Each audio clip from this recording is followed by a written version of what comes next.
वज़ीर आज़म शहबाज शरीफ को दी गई गंदम दरामद की इब्तदाई तहकीकाती रिपोर्ट में अहम इंकशाफात। निगरान दौर में 250 अरब रुपए की 28 लाख मैट्रिक टन गंदम दरामद की गई। मौजूदा हुक्म बताने के बाद भी ये सिलसिला नाम का 80 अरब रुपए की 7 लाख मैट्रिक टन गंदम पाकिस्तान पहुंची। अगस्त 2023 से मार्च 2024 तक 330 अरब रुपए की गंदम दरामद हुई और 1 अरब 10 करोड़ डॉलर मुल्क से बाहर गए। दरामद की गई 13 लाख मैट्रिक टन गंदम में कीड़े पाए गए। तहकीकाती कमेटी अपनी रिपोर्ट कल वज़ीर आज़म को पेश करेगी। गंदम की बिला जरूरत दरामद का जिम्मेदार कौन? 25 मार्च 2024 को सेक्रेटरी खुराक पंजाब की जानिब से लिखा गया खत सामने आ गया। जराये के मुताबिक पंजाब हुकूमत ने जहाज आने से सिर्फ 6 रोज पहले एतराज किया। खत सेक्रेटरी नेशनल फूड सिक्योरिटी को 26 लाख टन गंदम की इंपोर्ट रोकने के लिए लिखा गया। खत के मतन के मुताबिक 34 लाख टन गंदम दरामद की जा चुकी है। दरामद जारी रही तो मार्केट में गंदम फासिल हो जाएगी, किसान मुतासिर होगा और सरकारी खजाने को भी नुकसान होगा। इसलिए दरामद पर मुकम्मल पाबंदी लगाई जाए। गंदम की दरामद में कोई बहरान है, झोल ना करप्शन। साबिक निगरान वज़ीर आज़म ताक़त की वजाहत। कहा सूबों से डेटा आने वफाकी हुकूमत गंदम और खाद दरामद करती है। PCC में अंदाजा लगाया गया कि 3 से 4 मिलियन टन गंदम की जरूरत है। हमने कोई नया SRO जारी नहीं किया। इंपोर्ट बिल ऑर्डर PTI हुकूमत का है। हमने फैसला किया कि निजी सेक्टर को गंदम खरीदारी के लिए कहेंगे। गंदम इंपोर्ट के मैकेनिज्म को समझा जाए। हमने टैक्स का पैसा बचाया। पाकिस्तान किसान इत्तेहाद ने मुल्की एहतजाज का ऐलान कर दिया। 10 मई को मुल्तान से एहतजाजी तहरीक का आगाज करेंगे। अगला पड़ाव लाहौर में होगा। सदर पाकिस्तान किसान इत्तेहाद खालिद महमूद खोखर के मुताबिक गंदम की दरामद से किसानों को 400 अरब रुपए का नुकसान हुआ। 1 अरब डॉलर ज़र मुबादला बाहर गया। इसमें ECC और समरी लाने वाले तमाम हिस्सादार हैं। इन्होंने माल बनाने के लिए बकरा नहीं, पूरा ऊंट ज़िबा किया। कोई खरीद ही नहीं रहा। कोई 2800 बता रहा है, कोई 500, ये 2600 बता रहा है, कोई 2700 बता रहा है। हम तो सोच रहे हैं अभी क्या करें इसको, आगे हमने फसल विकास करनी है। सारी कणे के जरा तब आठे दे विच पई थी साकू पास को तो बोरिया नहीं पे मिल जा। असा कई चक्कर लाला थके वदू ना सारी हाली लिस्टा के ना सारी कशा की धान लगाना है, चावल लगाना है, उसके बाद हमने कपास लगानी है। ये चीज़ गंदम बिकेगी तो हमारे पैसे आएंगे तो हम जमीनों में और फसल लगाएंगे। सुनो किसान की पुकार। गंदम की सरकारी खरीदारी ना होने पर किसान परेशान। मिडलमैन और आड़तियों को औने पौने दामों गंदम बेचने पर मजबूर। अनाज की पूरी कीमत ना मिलने पर किसान सरापा एहतजाज। जमात इस्लामी का कल वज़ीर आला हाउस के घेराव का ऐलान। किसान तंजीमों का गंदम की बैनुल सूबाई नकलो हमल और इजाफी गंदम अफगानिस्तान बरामद करने की इजाजत देने का मुतालबा।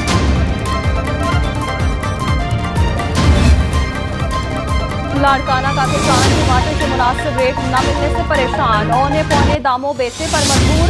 चंद माह पहले 200 रुपए फी किलो बिकने वाला टमाटर इन दिनों 20 से 30 रुपए फी किलो मंडियों में फरोख्त हो रहा है।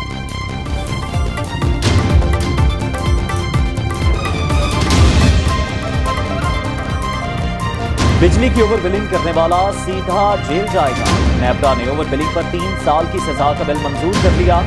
ओवर बिलिंग और गलत बिलिंग वाले अफसरान की पकड़ हो सकेगी। विफाकी वज़ीर उवैस लगारी ने कहा, आइंदा ओवर बिलिंग पर FIA नहीं, नेपरा कार्रवाई करेगी।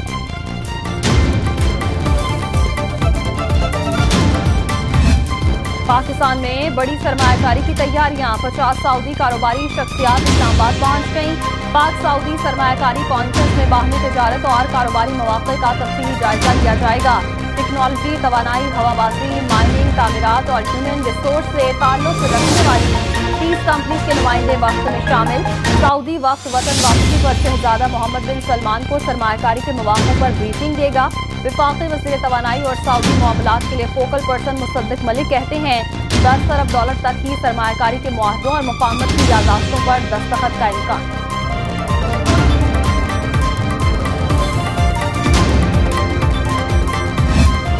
लड़कियों की इतनी कम एप्लीकेशंस क्यों आई हैं? किस किस को मोटर बाइक चाहिए? कहता है कि सब लड़कियों ने हाथ खड़ा किया कि हमें मोटर बाइक चाहिए। तो मैंने कहा अप्लाई क्यों नहीं किया?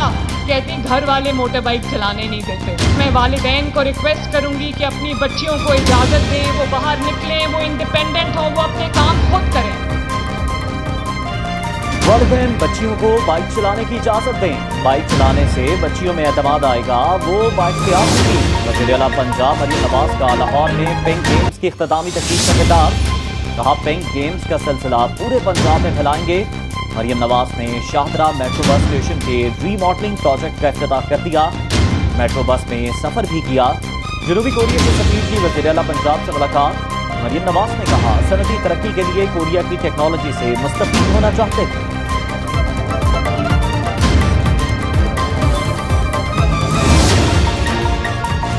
कराची में स्ट्रीट क्राइम का खात्मा करके दिखाएंगे। वज़ीर आला सिंध मुराद अली शाह का लियारी में तकरीब से खिताब। कहा आवाम के मसाइल तरजीही बुनियादों पर हल करेंगे। लियारी के लोगों ने जमहूरियत की बहाली और मजबूती के लिए कुर्बानियां दी।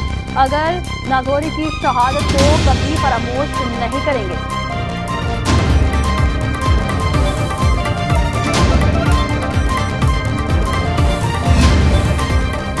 कराची में रेड लाइन मंसूबे पर काम शुरू कर दिया। बातों से नहीं, अमली तौर पर सिंध में ट्रांसपोर्ट सेक्टर को पांव पर खड़ा करेंगे। सिंध के वजीर ट्रांसपोर्ट शर्जील मेमन की मीडिया से गुफ्तगू। कहा रेड लाइन बहुत अहम मंसूबा है और हुकूमत इसे जल्द मुकम्मल करने के लिए बेनशौक काम करेगी। 1 साल का काम 6 माह में और 6 माह का काम 3 माह में मुकम्मल करेंगे। पानी PTI को तनकीद का निशाना बनाते हुए कहा जो लीडर इक़्तिदार के लिए अवाम को बेवकूफ़ बनाए उसकी बात नहीं सुननी चाहिए। 9 मई को PTI ने अवाम को बरगलाया।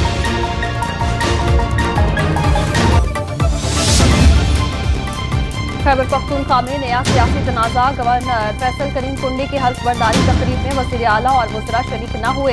अली अमीन गंडापुर कहते हैं हल्फ बर्दारी तकरीब इतनी ज़रूरी नहीं थी कि अपना वक्त ज़ाया करता। फॉर्म 47 की हुकूमत और इनके गैर कानूनी नामजद गवर्नर की कोई अहमियत नहीं। पहले भी फॉर्म 47 पर आने वालों की हल्फ बर्दारी में शिरकत नहीं की।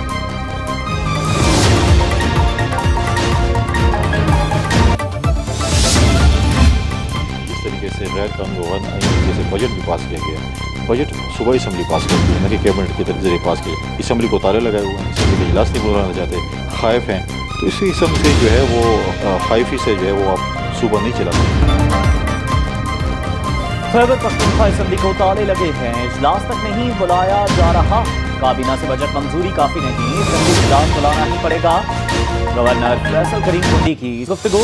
कहते हैं वो पुल का किरदार अदा करते हुए मरकज को सूबे का मुकदमा पेश करेंगे, क्योंकि विफाक और सूबा लड़ेगा तो नुकसान अवाम का होगा।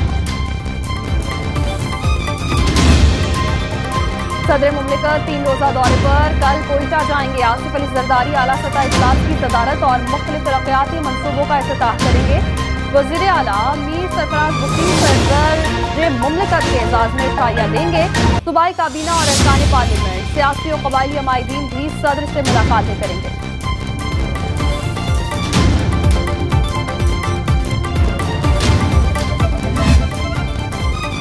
सुन्नी इत्तेहाद काउंसिल के रुकने कौमी असम्बली शेर अफजल मरवर ट्रैफिक हादसे में बाल बच गए। इस्लामाबाद जाते हुए डेरा इस्माइल खान मेट्रो मोटरवे पर गाड़ी के दोनों टायर फट गए।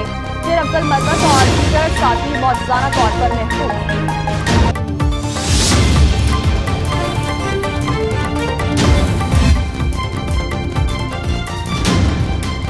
एमल वली ANP के बिला मुकाबला मरकजी सदर मुंतखब। मुकाबले में किसी उम्मीदवार ने कागजात जमा नहीं कराए।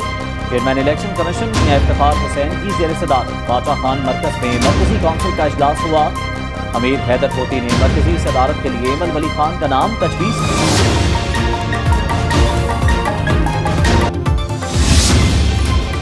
नामजद गवर्नर पंजाब सरदार सलीम हैदर की हल्फ बर्दारी मुलतवी। गवर्नर बलीगुर रहमान के सरकारी दौरा सऊदी अरब की वजह से हल्फ बर्दारी मौखर की गई। पीपल्स पार्टी के रहनुमा हसन मुर्तजा का कहना है अब हल्फ बर्दारी तकरीब 7 मई शाम 6 बजे होगी। नामजद गवर्नर बलोचिस्तान जाफर खान मंदोखेज भी कल हल्फ उठाएंगे।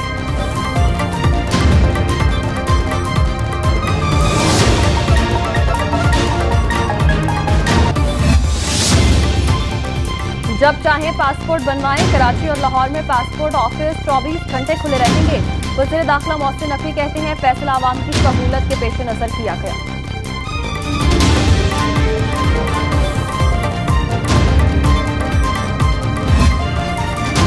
नेपाल में कौमी परचम सरबलंद पाकिस्तानी कोहपेमा नाइला कयानी का एक और एजाज 8,485 मीटर बुलंद दुनिया की 5वीं बड़ी चोटी मकामी सर कर ली। नाइला 8,000 मीटर की 11 चोटियां सर करने वाली पहली पाकिस्तानी खातून बनी।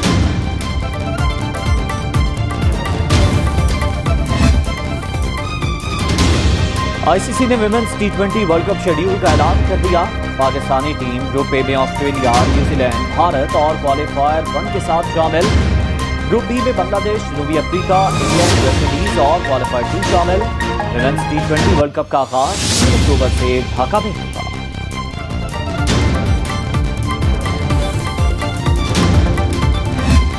लाहौर में पहली बाइक और जीप रैली। कौमी और बैनुल अक़वामी रेसर्स ने दरियाए रावी के 30 किलोमीटर तवील ट्रैक पर सलाहियतों के जौहर दिखाए।